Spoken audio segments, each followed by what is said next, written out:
Hi, today I've got for you a quick guide how to interface with most of the SPI driven LCDs together with a FPGA, namely the Spartan 3 on the Nexys 2 board.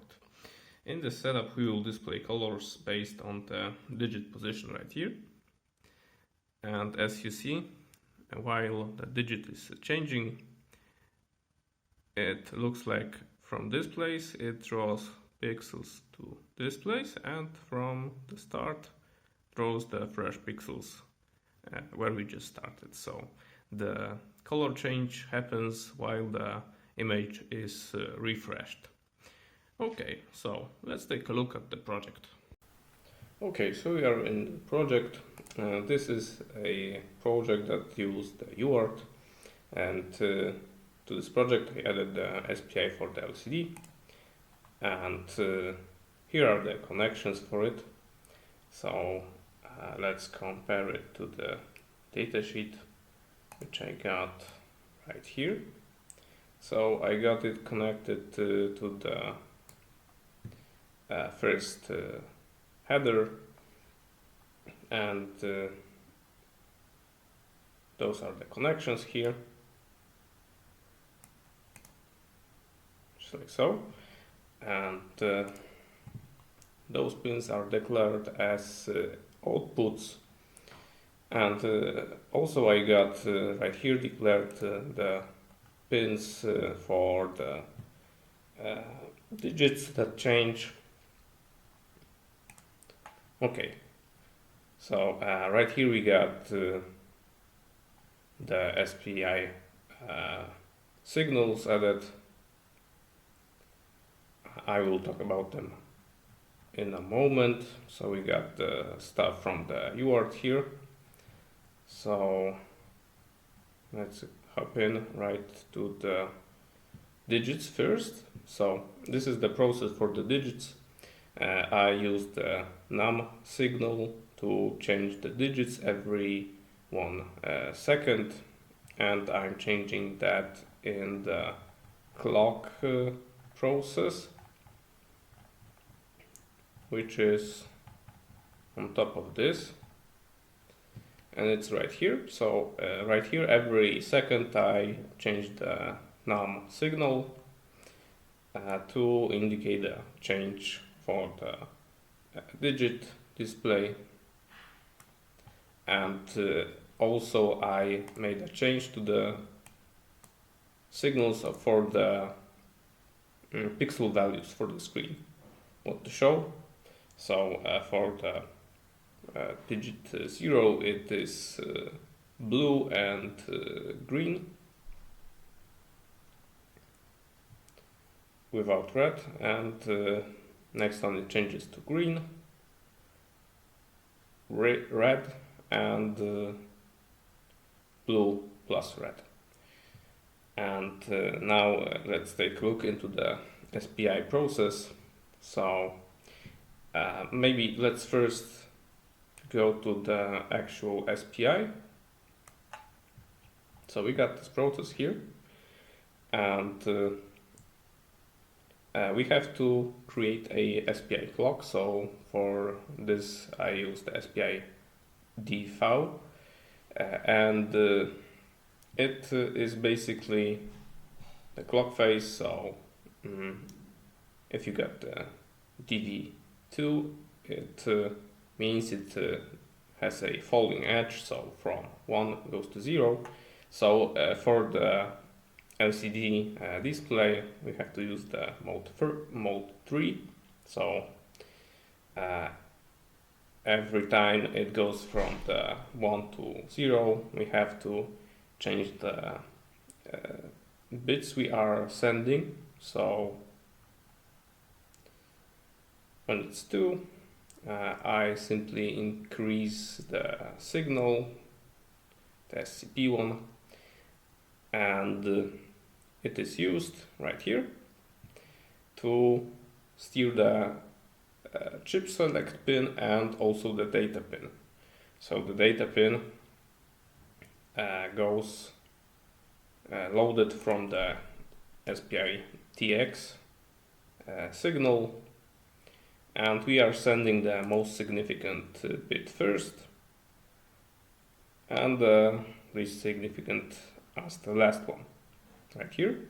And besides sending the data, we simply make the chip select go high, so we don't send any data to the screen.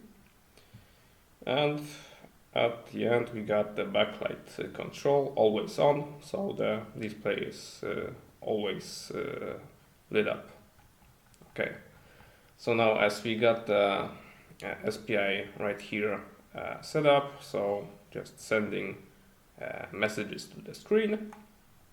Now let's go into the part where we are actually putting some data to the screen, so commands and pixels. Okay, so right here we got the process that is responsible for sending actual commands and the data to the screen. So right here I added a signal for the clock, so every time the clock event happens, because we can't read the pin directly because it's a output, we have to add a signal, so clock signal, and we check if it's low, so a new byte is ready to go, and we are done sending the previous one, so it's after the 8 value here, so for example 10. Then we can just increase the message counter. So as we do so, we also can increase the color. So it is not actually unsigned int 16, it's actually 3 bytes, so it's 24 in this case for those commands. So we are sending independently the blue, green and red pixels. Okay, so and after we send the commands, we want to only write the start of the screen and the data. So we go right into the point where we got the instruction to do so, right here. And we make sure we got right select for the byte we are sending. So the green, red or blue. Okay, and now to the startup of the screen. It is very important to make sure that the screen first has the high value of the reset pin, and after this it goes to low, and after going low it goes high. So after it goes high, it wakes up a little bit, so nearly the same time it got the high value, and this is enough for the screen to make it set up and ready for the commands. So right here we got the commands. So this is a command for going out of the sleep and turning on the power and all the stuff that, for example, landscape mode and so on. If you would be interested in this, I will describe it in the comments. But this is a default setup for the screen. Okay, so in this point of the commands, we are ready to send data. So let's first declare where we want to print out the data. So at the start of the X, and we are printing to the end of it.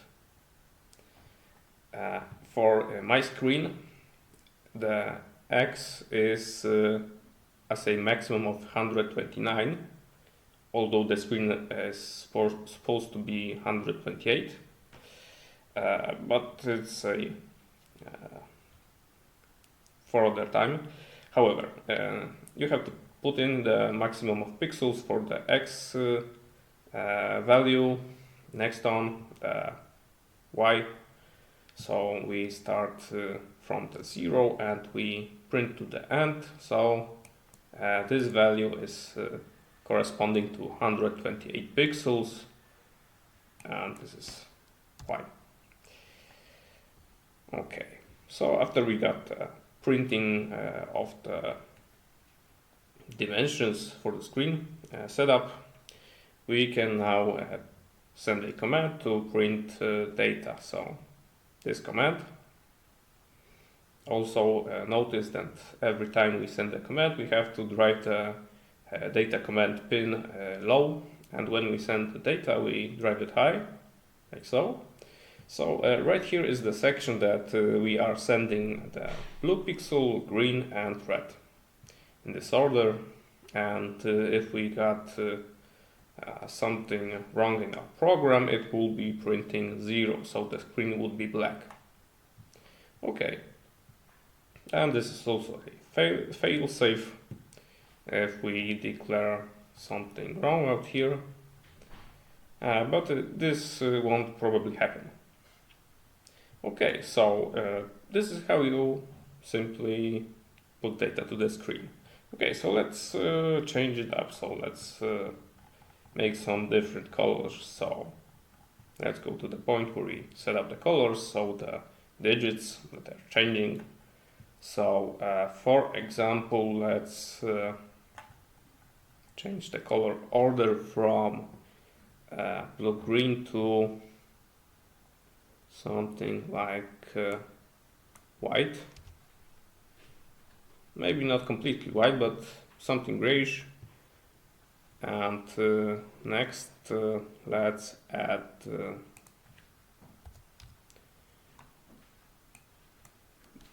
blue, red. Let's add yellow, so we will be adding also green right here. And right here, let's set up only blue. So okay, let's save it and let's generate the bit file, the bit stream. Okay, so it generated. Sometimes this doesn't update, so just click it and see the result. Okay, so what I got here, I have to copy the bitstream file to the shared folder. Okay, and now let's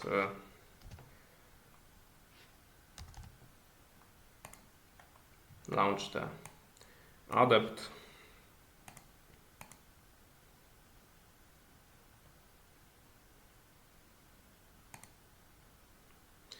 Okay, and now let's select the bitstream.